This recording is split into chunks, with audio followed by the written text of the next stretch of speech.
Hello दोस्तों। आज हम लोग हाइड्रोकार्बन चैप्टर का एक और टॉपिक शुरू करेंगे। Properties of alkyne. एल्काइन का प्रॉपर्टीज के बारे में हम लोग पढ़ेंगे। तो जितना भी हम लोग पढ़े एल्केन एल्कीन एल्काइन, सभी का दो प्रॉपर्टीज होता है, फिजिकल प्रॉपर्टीज और केमिकल प्रॉपर्टीज। फिजिकल प्रॉपर्टीज में सभी का यही चीज पढ़ना है। In physical properties we discuss about the boiling point, melting point और कलर एटीसी। यही सब हम लोग डिस्कस करते हैं ना सभी में।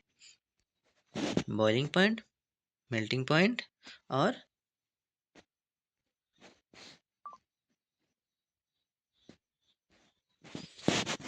कलर। अब boiling point and melting point is increases with increase in molecular mass and higher than alkene। यहाँ जो क्या होता है, बॉइलिंग पॉइंट और मेल्टिंग पॉइंट जो है इंक्रीज होता है मॉलिक्यूलर मास के इंक्रीज होने से। जितना मास बढ़ेगा उतना ही बॉइलिंग पॉइंट भी बढ़ेगा, मतलब उबलने में उतना समय लगेगा। जितना मास ज़्यादा होगा उतना ही उसको बॉयल करने में समय लगेगा। हायर देन एल्कीन मतलब एल्कीन से ज़्यादा समय ये लेगा बॉयल होने में।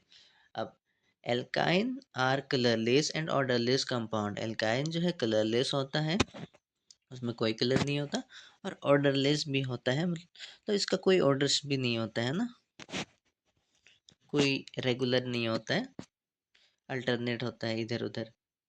First three alkyne are gas. पहले जो तीन एल्काइन है, जैसे कि हम लोग का हो गया पहले में ये मिथाइन तो नहीं होगा क्योंकि मिथाइन एग्जिस्ट नहीं करता। इथाइन से इथाइन, प्रोपाइन, ब्यूटाइन, ये तीनों जो हैं वो गैस अवस्था में पाए जाते हैं। Next seven alkyne are liquid. उसके बाद जो नेक्स्ट, उसके बाद सात को क्या है, लिक्विड फॉर्म में रहेगा। And higher alkyne are solid. उससे ज़्यादा वो सॉलिड फॉर्म में रहेंगे। अब नेक्स्ट हम लोग देख लेते हैं।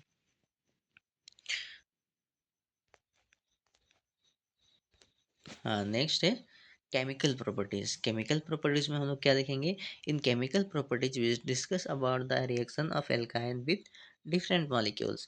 सेम टू सेम एल्कीन और एल्केन में भी किए थे। एल्केन का रिएक्शन देखे थे, एल्कीन का भी रिएक्शन देखे थे अलग अलग मॉलिक्यूल्स के साथ। अब इसका भी देख लेते हैं हम। Addition of hydrogen molecule. Hydrogen molecule को ऐड करने पर रिएक्शन में क्या बनेगा वो हम लोग देख लेते हैं। When hydrogen molecule is added in alkyne molecule, then alkene or alkane is formed, and this reaction is known as hydrogenation reaction। अब कभी भी हाइड्रोजन को अगर ऐड करेंगे तो वो हाइड्रोजिनेशन रिएक्शन कहलाएगा, ठीक है।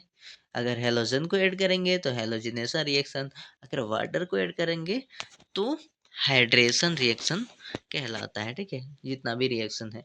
अब यहाँ पर अगर देखेंगे हम लोग C2H2 यानी सी ट्रिपल बॉन्ड, इधर एक H, इधर एक H, इसको अगर हम रिएक्शन करा रहे हैं हाइड्रोजन के साथ, H2 के साथ, तो हम लोग का क्या बनेगा, ये दो को H जो है, एक H इस कार्बन में आएगा और एक H इस कार्बन में आएगा, तो ये क्या हो जाएगा, C डबल बॉन्ड हो जाएगा, क्योंकि हाइड्रोजन आ रहा है मतलब एक बॉन्ड हट जाएगा। अब इसमें दो गो हाइड्रोजन और इधर वाला में दो गो हाइड्रोजन, ये हो गया हम लोग का। जब हाइड्रोजनेशन किए, हाइड्रोजन ऐड किए, तो इधर इस कार्बन में भी दो का हाइड्रोजन हो गया, इस कार्बन में भी दो हाइड्रोजन हो गया। अगर इसको हम, ये जो हम लोग का बन गया, क्या बन गया, ये इथीन बन गया ना, दो कार्बन वाले इथीन बन गया, ये इथीन बन चुका है। अब इथीन को अगर हम फिर से हाइड्रोजनेशन करेंगे, मतलब इसमें और हाइड्रोजन ऐड करेंगे, तो क्या बन जाएगा, इथेन बन जाएगा। अब ये डबल बॉन्ड भी हट जाएगा और इस कार्बन में भी तीन हाइड्रोजन और इस कार्बन में भी तीन हाइड्रोजन आ जाएंगे, ठीक है। दोबारा करेंगे तो डबल बॉन्ड भी हट जाएगा। इसलिए हम लोग क्या कहेंगे, क्या कहे हैं, ये एल्कीन भी बनाएगा और एल्केन भी बनाएगा। अब नेक्स्ट देख लेते हैं। नेक्स्ट है हम लोग का हेलोजिनेशन रिएक्शन। अब हेलोजिनेशन रिएक्शन क्या होता है? When halogen molecule is react with alkyne molecule then dihaloalkane or tetrahaloalkane is formed and this reaction is known as halogenation reaction. यहाँ पर थोड़ा सा हम मिटा देते हैं इसको।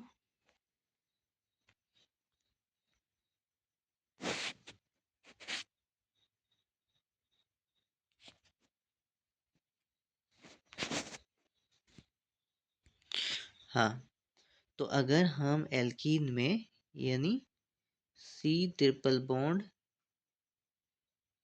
सी, इधर एक एच, इधर एक एच, इसमें अगर हम क्या करेंगे, हेलोजन यानी कोई सा भी हेलोजन ग्रुप को हम ऐड कर देंगे तो क्या बनेगा, ये एक Cl यहाँ पर आएगा इस हाइड्रोजन में और एक Cl आएगा इधर वाला हाइड्रोजन कार्बन में, तो क्या हो जाएगा, C डबल बॉन्ड बचेगा, क्योंकि कोई भी अगर हम ऐड करेंगे तो बॉन्ड हट जाता है उसमें से, है ना, एक बॉन्ड हट जाता है।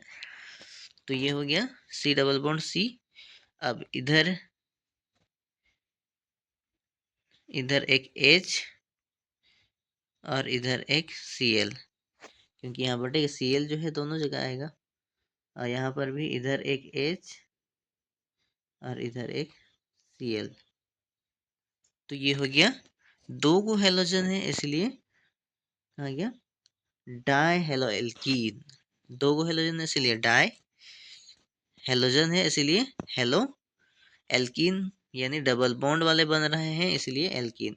अगर हम फिर से इसको रिएक्शन कराएंगे हेलोजिनेशन के साथ, ये वाला जो लिखे हैं वो ये है ना।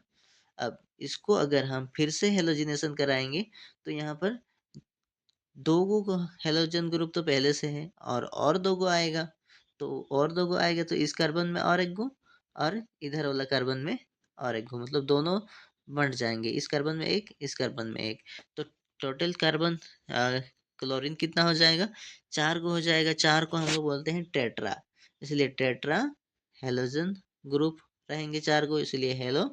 अब डबल बॉन्ड भी हट जाएगा और ऐड करेंगे तो इसलिए एल्केन। सिंगल बॉन्ड में हम लोग एल्केन बोलते हैं, डबल बॉन्ड में एल्कीन, और ट्रिपल बॉन्ड रहेगा तो एल्काइन बोलते हैं ना। ठीक है, तो इस तरह से ये रिएक्शन करेंगे। आगे क्या है हम लोग का, addition of hydrogen halide. Hydrogen halide को ऐड करेंगे तो क्या होगा, when hydrogen halide is added in alkyne molecule then halo alkene is form. अगर हम एल्काइन में यानी सी ट्रिपल बॉन्ड सी, इधर एक H, इधर एक H, ये हो गया एल्काइन। इसमें अगर हम हाइड्रोजन हेलाइड, मतलब हाइड्रोजन और हेलोजन का कोई सा भी मॉलिक्यूल्स, ये दोनों का रिएक्शन ये रहेगा, ये रहेगा मॉलिक्यूल्स रहेगा, इसको अगर हम रिएक्शन कराएंगे तो हम लोग का क्या बनेगा, एक हाइड्रोजन जो है यहाँ आएगा और Cl यहाँ आएगा। कहीं पर भी हाइड्रोजन को पीछे वाला में रख सकते हैं, Cl को आगे वाला में रख सकते हैं, कहीं पर भी हम बैठा सकते हैं। तो क्या बन जाएगा, जैसे ऐड कर रहे हैं मतलब डबल ट्रिपल बॉन्ड हटेगा, यानी C डबल बॉन्ड C बचेगा। अब इधर वाला कार्बन में दो गो हाइड्रोजन आ जाएंगे, पहले से एक हाइड्रोजन था, एक हाइड्रोजन यहाँ से ये वाला हाइड्रोजन ऐड हो जाएगा। अब दूसरा वाला कार्बन में एक हाइड्रोजन यहाँ पहले से है, तो उसको हम लिख देते हैं हाइड्रोजन, और नीचे कौन ऐड हुआ, ये Cl जो है इसमें ऐड हो जाएंगे, तो ये हो गया Cl।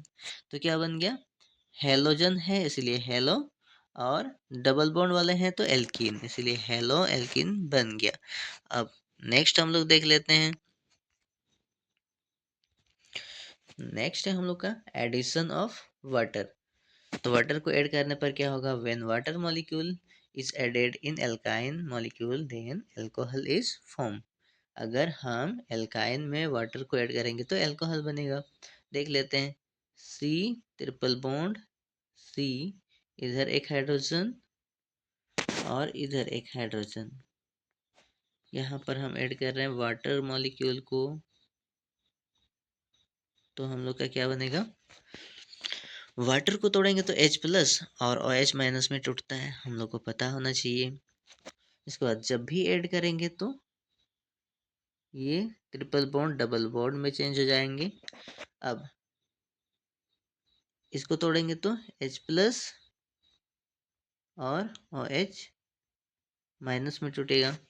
तो हम क्या करेंगे, H को हम आगे वाला कार्बन में लेके जाते हैं। यहाँ पर पहले से एक H था और एक ये वाला यहाँ से जो टूट रहा है, ये वाला H को हम यहाँ पर ऐड किए पहले वाला कार्बन में। तो ये हो गया H2 इसी में, और इसमें एक हाइड्रोजन पहले से है ये, तो उसको हम लिख दिए। इसके बाद ये OH जो है इसमें ऐड हो जाएंगे पीछे वाला कार्बन में, इसमें है ना, तो यहाँ पर हो जाएंगे OH। तो ये हो गया हेलोजन, नहीं अल्कोहल वाला हाइड्रोकार्बन, इसलिए अल्कोहल हम लिख दिए ये कि अल्कोहल बनेगा, बल्कि OH जहाँ दिखा इसका मतलब अल्कोहल बनेगा। अब आगे देख लेते हैं थोड़ा सा, इसको हम हटा देते हैं। हाँ आगे देखते हैं पॉलीमराइजेशन। पॉलीमराइजेशन क्या होता है ना, हम दो कार्बन वाले बहुत सारे मॉलिक्यूल्स को यूज करके बहुत लंबा चेन बनाएंगे, है ना। यहाँ भी दो, जैसे कि इथाइन हो गया, दो कार्बन और एक गो इथाइन और एक गो इथाइन, बहुत सारे इथाइन को जोड़ते जाएंगे तो हम लोग का क्या बन जाएगा, एक पॉलीमर्स बन जाएगा। तो उसी को हम क्या कहेंगे, polarization. By using ethyne we can obtain polymers. ठीक है, हम लोग इथाइन का बहुत एन यहाँ किस लिए लगाया गया है, क्योंकि यहाँ बहुत सारे इथाइन को यूज कर रहे हैं। बहुत सारे इथाइन को अगर हम यूज करेंगे, उसको हिट करेंगे, हिट करने का सिंबल है त्रिभुज, है ना। अगर हम हिट करेंगे तो हम लोग का क्या बनेगा, ये बन जाएगा पॉलीमर्स, बहुत लंबा चेन बन जाएगा। तो इसको हम क्या कहेंगे, पॉलीमराइजेशन। तो आज के लिए इतना ही रखते हैं, फिर नेक्स्ट वीडियो में हम लोग आगे करते हैं।